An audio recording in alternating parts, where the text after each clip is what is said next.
everybody's passion for cars. I mean, race cars, show cars, any kind of cars. The garage wasn't forgotten. It was sealed with purpose. When Murder Nova finally stepped inside, he didn't walk into memories or abandoned victories, but into a decision paused in time. A project left unfinished, not because it failed, but because continuing carried consequences. Every tool, every mark, every silence pointed to a moment when momentum was deliberately stopped. What waited behind that door wasn't history collecting dust. It was a truth that had been postponed until someone was ready to face it. The space left behind. From the outside, the garage looked harmless. A faded structure worn down by years of weather, its doors shut more from routine than any real security. For a long time, it lingered on the edges of Street Outlaws stories, mentioned occasionally, but never touched. When Murder Nova finally chose to open it, no one anticipated what waited behind those doors. The decision wasn't driven by curiosity or some planned reveal. It came out of necessity. Old equipment was needed, items long assumed to be outdated and forgotten. The expectation was straightforward. Layers of dust, corroded metal, and scraps from a past chapter. Instead, what greeted him was a silence that felt weighted and deliberate. Inside, time hadn't simply passed, it had stalled. Tools remained exactly where they had last been handled, not stored away, but left in mid-action. Parts were piled unevenly, some labeled with care, others left without identity. One project sat unfinished, frozen in progress, as if someone had stepped away intending to return the following day and never did. The air carried a strange scent. It wasn't decay, it was stillness. The kind that settles when something is shut down abruptly, not resolved. This wasn't a garage that had been retired, it had been closed. What unsettled Murder Nova wasn't any single artifact, but the collective evidence of abandoned momentum. Racing garages thrive on constant movement. Builds are revised, plans adjusted, parts reused. None of that had happened here. This space was locked in a moment no one wanted to confront again. As he moved farther in, details sharpened the discomfort. Measurements scrawled on masking tape, numbers written, erased, and rewritten. A setup log that ended suddenly without explanation. These weren't signs of normal change. They pointed to interruption. Slowly, the truth took shape. Whatever stopped this work hadn't been orderly. This garage was sealed because continuing forward was no longer an option. News traveled quickly once the doors were opened, not publicly, but through private calls and messages among those who understood the history. The reactions weren't excitement or nostalgia, they were cautious. People asked what had been uncovered, then just as quickly clarified what hadn't. That distinction mattered, because hidden within this space was more than outdated equipment. It was proof of a moment when progress fractured, when stepping away felt safer than finishing. Murder Nova stood at the center of it, fully aware that reopening the garage also reopened questions left unanswered. This place had never been forgotten. It had been deliberately avoided. And now that it stood open again, whatever truth had been sealed inside was no longer contained. What still remained. What caught Murder Nova's attention first was not how old the equipment was, but the purpose still embedded in it. This was not a pile of discarded parts shoved aside for convenience. It was a functioning workspace brought to a sudden standstill, a place where progress had been interrupted rather than finished. The layout itself told a story that went beyond metal and tools, a narrative of momentum cut short instead of naturally concluded. Shelves sagged under the weight of components that had once been carefully organized, only to be abandoned without ceremony.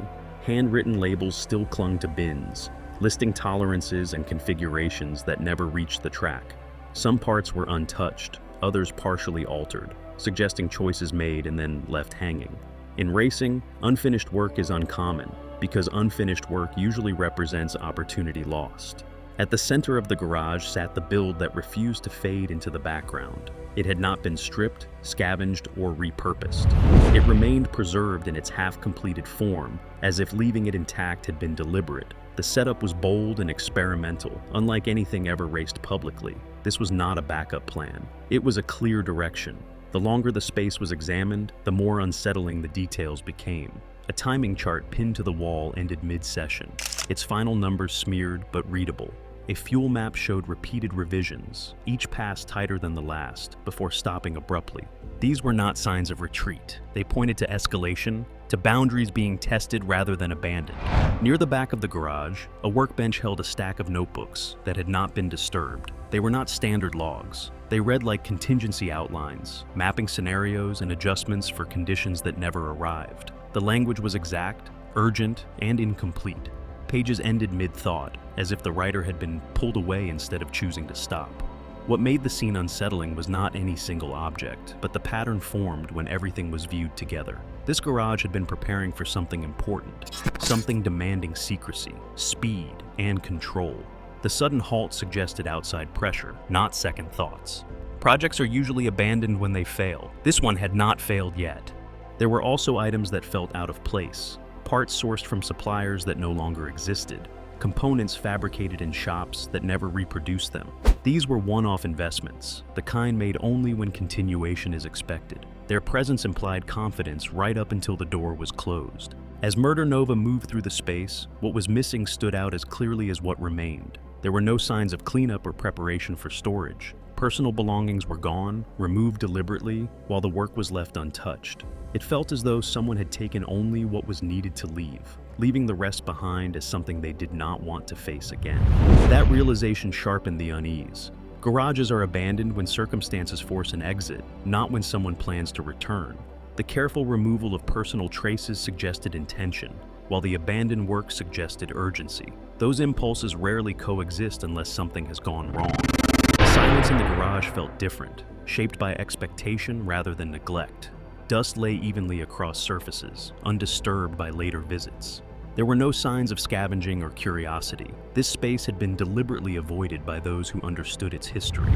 Once word spread quietly that the garage had been opened, messages began to arrive. No one asked what had been discovered. They asked whether anything had been moved. That question revealed more than intended. It suggested familiarity with what remained, at least in outline, and implied that disturbing it carried risk.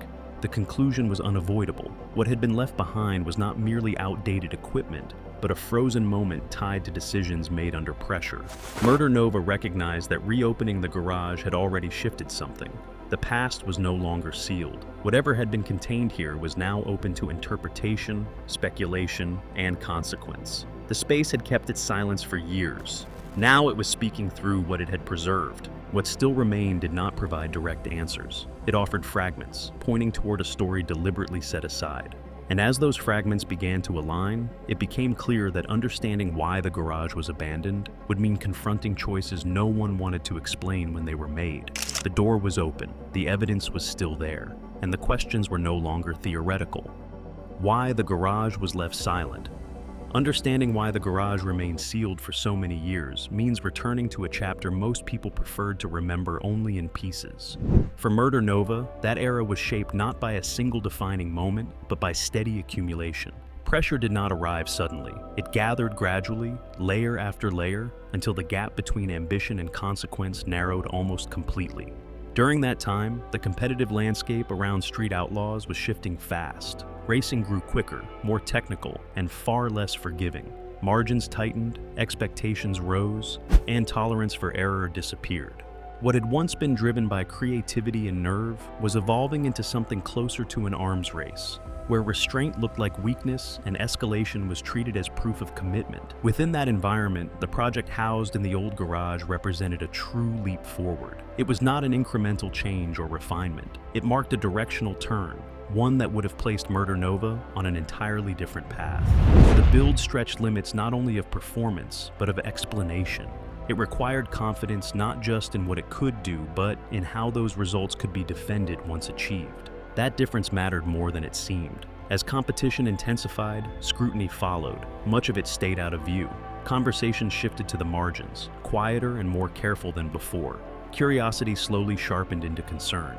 Suppliers hesitated. Insurance discussions took on a different tone. Individually, these signs were easy to dismiss. Together, they formed a clear warning. The garage became the center of that tension. It held work that was ahead of its time, but also beyond the comfort of the system around it. Innovation alone is celebrated. Innovation that forces others to confront questions they are unready to answer becomes risky. Timing made everything volatile. Momentum was building, and success felt close. Walking away then seemed almost self-destructive. Yet that same momentum left little room for adjustment. Once certain thresholds were crossed, slowing down would no longer be possible without exposure. Those close to the situation remember a narrow window where choices still existed. continue forward and accept whatever followed, or stop and absorb the loss privately. The second option offered no praise, no closure, and no easy explanation. But it preserved something far more important than a single season's success. It preserved control. The decision to leave the garage was not viewed as defeat, it was viewed as containment. By freezing the project exactly where it stood, risk stayed confined instead of spreading. No results meant no explanations were required. Absence became protection. That choice explains the strange condition of the space. Work stopped mid-process not from neglect, but from urgency. Cleaning up would have taken time. Dismantling would have created trails. Leaving everything untouched reduced movement and limited questions. Personal belongings were removed with care. Anything tying people emotionally to the space was taken, while the work itself remained. That separation allowed everyone to move forward without the pull of return. The garage was not erased, it was paused. Over time, the story softened, details faded, priorities shifted. The garage turned into a reference without substance, spoken of but never examined. That vagueness protected everyone involved. Less specificity meant less risk, but ambiguity carries its own cost. It invites speculation, and speculation reshapes memory. What had once been restraint risked being reframed as indecision. That threat lingered quietly until the door finally opened. Standing inside years later, Murder Nova could see what had been unclear then. The abandonment had been deliberate, not reactive. It was ambition placed beneath responsibility, not because ambition was wrong, but because its consequences had exceeded the structure meant to contain them. The garage preserved that moment without distortion. Nothing had been cleaned up or reframed. It showed escalation halted by choice. Reopening the space forced a reckoning, not publicly, but personally. Time had validated the decision. Racing had grown more regulated and less tolerant of gray space. What might have been defended once would not have been later. The shutdown also explained changes that followed. Builds became clearer, methods easier to explain. Risk shifted away from ambiguity toward measurable performance. These shifts were often called evolution. In truth, they were corrections informed by proximity to a line that could not be crossed safely. What made this clarity difficult was recognizing how close everything had come to tipping. This was not failure narrowly avoided. It was collapse delayed through discipline. Discipline rarely earns applause in worlds that reward bravado. Standing there, Murder Nova understood that stopping had preserved agency. Continuing would have surrendered control to forces indifferent to intent. The garage was not unfinished business. It had already served its purpose. Understanding why the garage was abandoned meant accepting that not every victory is visible. Some victories are measured by disasters that never occur, by careers that continue, and by communities that survive. The garage was left closed because it needed to be, not forever, but long enough. Time dulled the danger and widened perspective. The door could open now because the moment it held no longer threatened the present. What once required silence could now withstand clarity.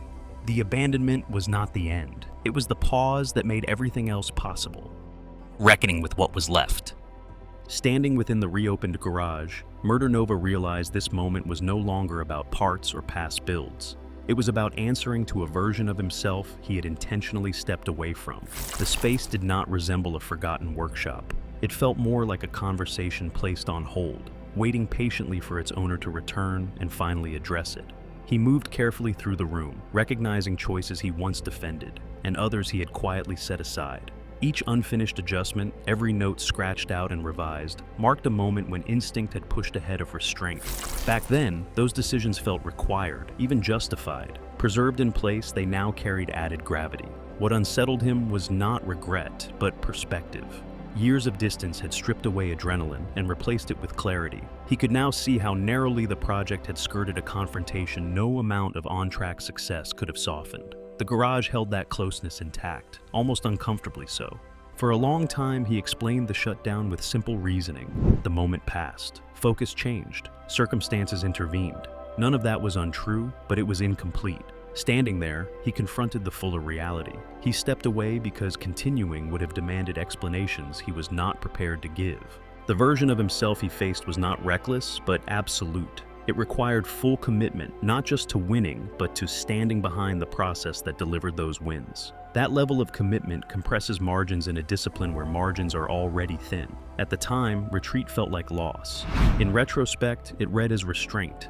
He could now trace much of his later approach back to that choice. Subsequent builds were cleaner, more transparent, intentionally defensible. What others called growth now looked more like correction. There was another realization, harder still. Walking away had shielded more than his own career. It had protected those around him from being drawn into explanations they never asked for. The garage had absorbed risk so it would not spread. That insight reframed the discomfort of reopening it. The unease did not come from fear of discovery, but from understanding why the space had remained untouched. It marked a boundary that had once been essential and was now being crossed with purpose. He felt no urge to dismantle or erase what remained. Doing so would have been dishonest. The space mattered because it told the truth without revision. Opening the garage was not about reviving an old project. It was about acknowledging a chapter that shaped everything afterward. Avoidance had served its role. Understanding now required engagement. He also knew others would read the reopening differently.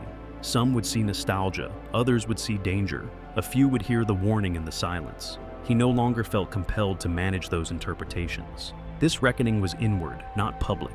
It required no defense, only acceptance.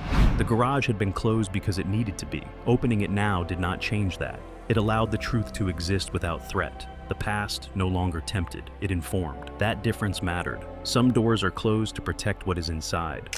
Others are closed to protect what lies beyond. This one had done both. The aftermath that followed. The decision to reopen the garage did not ripple through the Street Outlaws world as breaking news or public confrontation. Instead, it traveled the way genuine disruption always does in close communities, quietly, through private texts, guarded phone calls, and half-spoken conversations where everyone understood more than anyone said aloud. The fallout was never about drama, it was about memory. For those who had lived through the era, the garage represented, the reaction was instant and visceral. That space was more than a physical location. It marked a line once drawn, a reminder of how far things had pushed before restraint stepped in. Opening that boundary again forced people to reconsider assumptions they had long stopped questioning. Veteran racers responded with restraint and weight. No one asked why the garage had been closed. They already knew the answer. The real question was why it had been opened now. In this environment, timing is never accidental. Reopening the space signaled that whatever danger once required silence had either faded with time or shifted into something survivable. For younger racers, the reaction carried a different tone. They had inherited the garage only as rumor, an unresolved piece of history without texture or proof. Seeing it reopened turned folklore into substance. The effect was grounding. It reframed progress, illustrating that advancement does not always move forward in a straight line, and that some limits are not set by rulebooks, but by lived consequence. Inside shops and trailers, teams began revisiting conversations that had never fully ended. Builders recalled ideas they had walked away from without explanation. Racers reflected on moments when momentum had quietly changed direction without protest.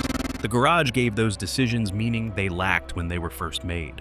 What unsettled many was how recognizable the pattern felt. Escalation followed by silence. Innovation pressing into gray areas. Then a hard stop that everyone accepted without demanding clarity.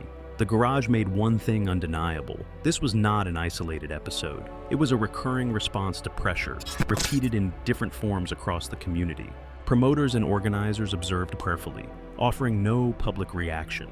Their concern was not controversy, but trajectory. When old boundaries resurface, oversight follows, and oversight reshapes everything. For years, the garage had remained a closed chapter that allowed progress without revisiting uncomfortable compromises.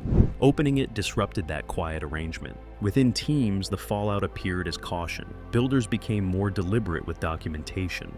Experiments were debated openly instead of buried quietly. This shift did not come from fear, but from awareness. The garage showed that avoiding explanation does not erase consequence. It only postpones it. Murder Nova noticed this shift in how others responded to him. There was little curiosity, no congratulations. Instead, there was acknowledgement. Short messages that said everything without asking anything. That recognition mattered more than praise. Some felt exposed by the reopening, not because they had crossed lines, but because the garage reminded them how close the entire scene had come to outcomes no one wanted to manage publicly. The discomfort came not from fear of discovery, but from recognition. Fans sensed the change without understanding it. Online discussion flared briefly with speculation, then faded when no spectacle followed. The absence of sensational revelation frustrated those seeking scandal. but it preserved the gravity of the moment. This was never a story for consumption. It was a story about limits. The real impact came through recalibration. The garage reopened a conversation about sustainability in a culture that often glorifies immediacy. It quietly reinforced the truth that survival depends as much on judgment as on speed. Veteran builders used the moment as instruction. They spoke more honestly with younger teams about why some paths are abandoned without ceremony. These were not warnings, but explanations delayed for years. The garage gave those lessons weight. Restraint, once mistaken for caution, emerged as strategy. Walking away at the right time preserved careers and protected the community. Success without explanation began to lose its appeal. Transparency gained value, not as vulnerability, but as protection. The garage reframed it that way. Most importantly, the reopening did not weaken the Street Outlaws world. It strengthened it. By restoring shared memory, flattened by time, it reinforced collective responsibility. Murder Nova's refusal to exploit the moment set the tone. He sought understanding, not leverage. As the days passed, tension settled into something steadier. The garage became a reference point, spoken of with gravity rather than excitement. The fallout did not create new rules. It reminded everyone why the old ones existed. It did not introduce fear. It restored context. And that context was what allowed ambition, creativity, and speed to continue without turning inward and destroying the very community that depended on them. That was the true fallout. Not outrage, but clarity. The truth that could no longer stay buried. By the time the final conversations faded and the garage door remained open without ritual or announcement, it was obvious that what had been revealed could never be closed again. The truth contained within that space was not explosive or scandalous, but it was enduring. It lingered in changed behavior, in newly respected limits, and in a shared awareness of how close everything had once come to falling apart. For Murder Nova, that persistence carried both a sense of relief and a renewed sense of obligation. The garage did not uncover a crime, nor did it expose a single catastrophic moment. What it revealed was far more unsettling for people whose lives revolve around speed, ingenuity, and risk. It revealed restraint exercised under pressure, the kind of restraint that rarely receives praise because it leaves behind no trophies or measurable wins. Walking away does not produce headlines, it produces silence. That silence, however, has safeguarded more than personal reputations. It has protected an entire ecosystem that allows underground racing culture to function and survive. When escalation outpaces explanation, scrutiny arrives quickly, and scrutiny rarely distinguishes innovation from recklessness. The garage marked the exact point where that escalation had been deliberately halted, even though the cost was personal and immediate. As the implications settled in, Murder Nova began to see the reopening of the space differently. For years, the garage had represented something unresolved, a chapter paused without conclusion. Now it stood as evidence of judgment applied at the most critical moment. That reframing was not easy to accept. Racing culture celebrates perseverance, the refusal to quit, the instinct to push beyond resistance. Acknowledging that stopping had been the correct decision ran counter to everything that mythology promotes. Yet the physical reality of the garage made any alternative interpretation impossible. Continuing would have demanded justifications that could not endure, explanations that would have drawn others into consequences they never agreed to face, and risks extending far beyond a single build or career. What refused to remain hidden was not danger alone, but accountability. The garage made it clear that at a certain point, responsibility outweighed ambition. That recognition forced a deeper examination of what strength actually looks like in environments built on bravado. Within the broader Street Outlaws circle, similar realizations began to take hold quietly. The reopening acted less as a revelation and more as permission. It allowed others to revisit decisions they had buried, projects set aside without explanation, and boundaries established silently. In that sense, the garage became a mirror rather than an isolated case. Its influence was subtle but lasting. Builders grew more thoughtful about how far they pushed innovation without safeguards. Racers spoke more openly about ideas that never progressed beyond discussion, not because they lacked potential, but because they lacked defensibility. There was no crackdown, no public reckoning, no list of new rules. What emerged instead was collective recalibration shaped by memory rather than mandate. For Murder Nova, that recalibration manifested as clarity rather than regret. He no longer felt compelled to describe the past decision as circumstantial or temporary. It was definitive, and that finality carried dignity. The garage had served its function once by staying closed, and again by being reopened. Both moments were necessary. He also understood that the truth embedded there resisted simplification. It did not conform to a story of victory or failure. It lived in the uncomfortable space between, where choices are made without applause, and outcomes are measured by what never happens. That lack of clean resolution frustrated some observers. People prefer stories with clear heroes and villains, clean endings, and dramatic turns. The garage offered none of that. It offered context. Context rarely satisfies curiosity, but it sustains communities. As time passed, the garage itself began to change again, not through erasure, but through acknowledgement. Items were logged rather than removed. Notes were preserved instead of discarded. The space transitioned from secret to archive, holding lessons rather than liabilities. This shift mattered deeply.